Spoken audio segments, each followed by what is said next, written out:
मैं डॉक्टर अमित भटनागर पंतनगर कृषि विश्वविद्यालय में प्रोफेसर के पद पर कार्यरत हूं और अपने इस चैनल अमित भटनागर क्लासेस के माध्यम से मैं किसान भाइयों को वैज्ञानिक जानकारियां देना चाहता हूं ताकि वो ज़्यादा से ज़्यादा अपना खेती से लाभ ले सकें। इसके लिए मैंने प्ले लिस्ट बनाई है कृषि किसान, जिसमें हिंदी में ही मैंने लेक्चर रखे हैं और दूसरी प्ले लिस्ट में लेक्चर्स हिंदी इंग्लिश दोनों भाषाओं में हैं।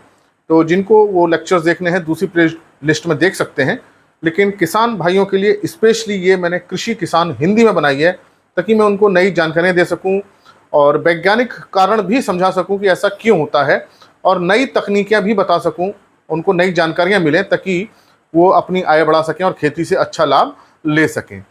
आज जो मैं बात करना चाहता हूँ वो जिप्सम के प्रयोग पर। देखिए, जिप्सम एक बहुत अच्छी खाद है जिसे हम उर्वरक भी कह सकते हैं। हालांकि ये एक भूमि सुधारक के रूप में प्रयोग किया जाता है भूमि को सुधारने के लिए, और इसका प्रयोग हमको करना चाहिए। हम कोई भी फसल उगाते हैं, दलहनी फसल उगाएं, तिलहनी फसल उगाएं, अनाज वाली फसल उगाएं, ये भूमि से पोषक तत्वों का ग्रहण करती हैं, ये सभी हम जानते हैं।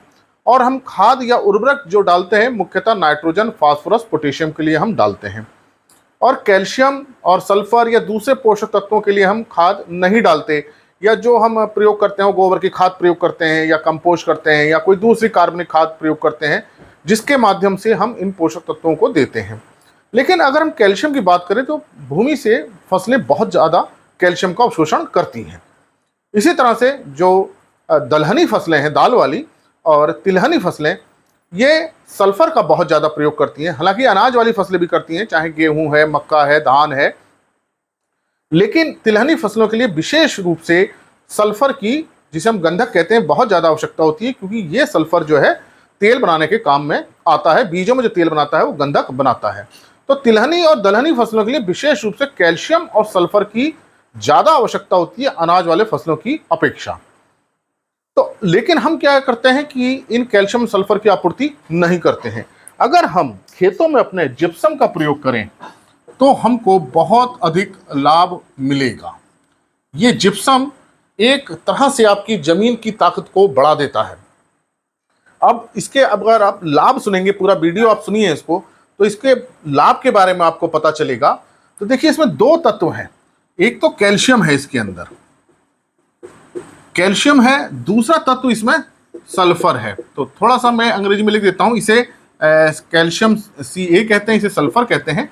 और इसमें जो कैल्शियम होता है करीब 21% तक का होता है, 20 भी हो सकता है, 22 भी हो सकता है, क्योंकि जिप्सम प्योर नहीं हो पाता है, प्योर जिप्सम नहीं रहता उसमें, चूंकि ये जमीन से निकलता है तो कुछ इसमें अशुद्धियां मिली रहती है, लेकिन हमें मान सकते हैं मोटा मोटा 21% कैल्शियम होता है।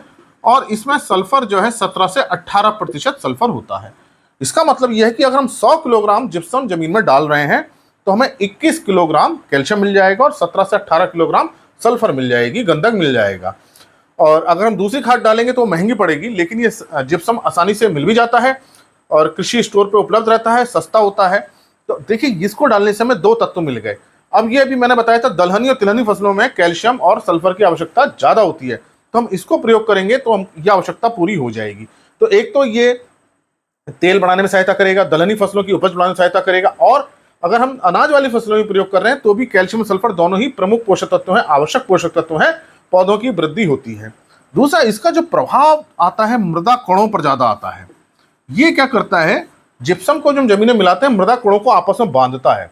जब मृदा कण आपस में नहीं बंधते हैं, जैसे क्ले के हैं, अगर नहीं बंध रहे हैं ज्यादा, या सैंड के हैं नहीं बंध रहे हैं, क्ले में तो क्या होता है बहुत ज्यादा बन जाते हैं, परत बन जाती है, कठोर परत बन जाती है जो टूटती नहीं, अगर क्ले ज्यादा है।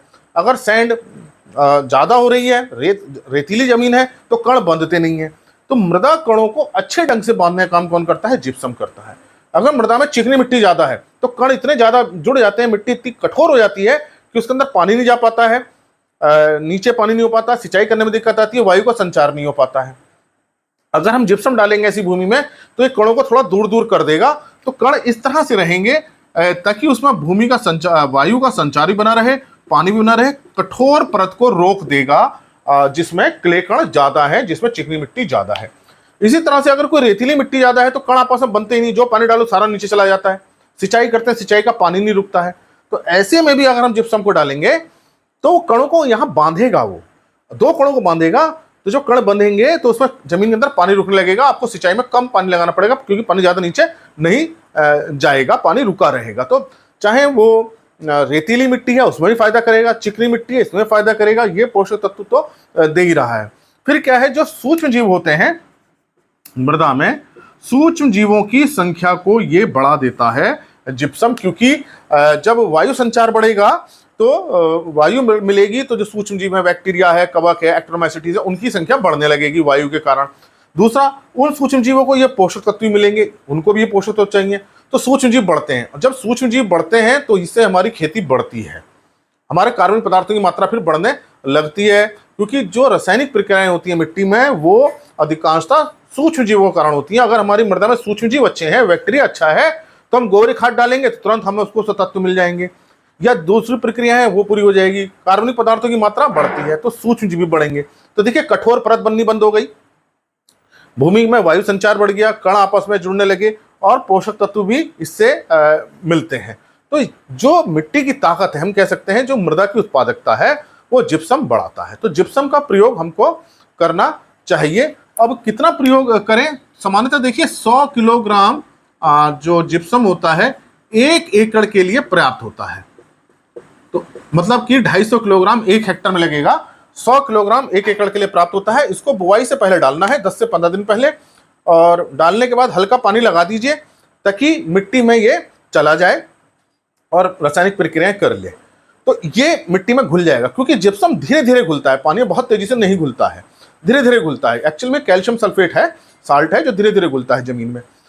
और ये जब घुलने लगेगा तो हमको क्या करना है, 10 से 15 दिन पहले बुआई के डालना है इसको, और फिर सिंचाई कर देनी है ताकि ये अच्छी तरह से रिएक्शन कर ले और घुल जाए। लेकिन अगर हमें क्षारीय भूमि को सुधारना है, ये जिप्सम क्षारीय भूमि को सुधारने का काम भी करता है, और मुख्यतः इसका प्रयोग इसमें ही किया जाता है। क्षारीय भूमि वो भूमि है जहां सोडियम की अधिकता होती है। अब इस सोडियम के कारण बहुत हानि होती है, इसको हम Na लिखते हैं। तो ये अगर हमको क्षारीय भूमि को सुधारना है, बहुत ज़्यादा उसमें सोडियम ज़्यादा हो रहा है, pH बहुत ज़्यादा चली जाती है, उस कारण से जड़ों की वृद्धि नहीं होती, फसल की वृद्धि नहीं होती, उस केस में जिप्सम को डालने के बाद हमको एक जुताई भी करनी है ताकि मिट्टी मिल जाए, फिर 4 से 5 सेंटीमीटर 6 सेंटीमीटर पानी दे देना है ताकि वो हो जाए। तो सामान्य प्रक्रिया है, लेकिन क्षारीय भूमि में इसके आगे और हमें करना होता है। जब ये पानी, जब हम सिंचाई दे देंगे, पानी में मिट्टी में मिल जाएगा, उसके बाद हम गहरा पानी लगाएं ताकि ये पानी के साथ घुल करके नीचे जाए। एक्चुअल में क्या होगा, वास्तव में कैल्शियम क्या करेगा, मृदा कणों से सोडियम को हटा देगा और सोडियम इस पानी के साथ नीचे चला जाता है दूसरे लवण के साथ मिल करके, तो क्षारीय भूमि का सुधार करता है। तो देखिए, जो जिसमें चिकनी मिट्टी है उसका सुधार कर रहा है, रेतीली मिट्टी है उसका सुधार कर रहा है, क्षारीय मिट्टी है उसका सुधार कर रहा है। इसी प्रकार से अगर अम्लीय है मिट्टी में अम्ल ज्यादा हो रहा है, तो ऐसी मिट्टी में एल्युमिनियम ज्यादा होता है, तो वहां कैल्शियम जाता है और कैल्शियम भी थोड़ा सा एल्युमिनियम को कम कर देता है। तो डाल सकते हैं हम अम्लीय भूमि में, लेकिन सबसे ज्यादा फायदा हमें कहाँ मिलता है, इसका क्षारीय भूमि में मिलता है। तो सामान्यतः हमको इसको प्रयोग करना चाहिए। अगर हम सुधार के रूप में प्रयोग नहीं कर रहे हैं तो पोषक तत्वों के लिए जरूर प्रयोग करना चाहिए। सोयाबीन में, मूंगफली में, सरसों में, सूरजमुखी में, इन सब फसलों में तो हमें जरूर प्रयोग करना चाहिए। दलहनी फसलें हैं, मूंग है, उड़द है, चना है, मसूर है, अरहर है, प्रयोग करना चाहिए। और अनाज वाली फसलें हैं, धान है, गेहूं है, इसमें भी इसको प्रयोग करना चाहिए। तो ये मैंने आपको बताया कि जिप्सम के कितने फायदे हैं। जिप्सम एक बहुत अच्छी, हम कह सकते हैं जमीन के लिए एक बहुत अच्छी दवा है जो जमीन का सुधार करती है। तो एक भूमि सुधारक है ये। तो ये एक सुधारक की तरह काम करता है भूमि को सुधारने का।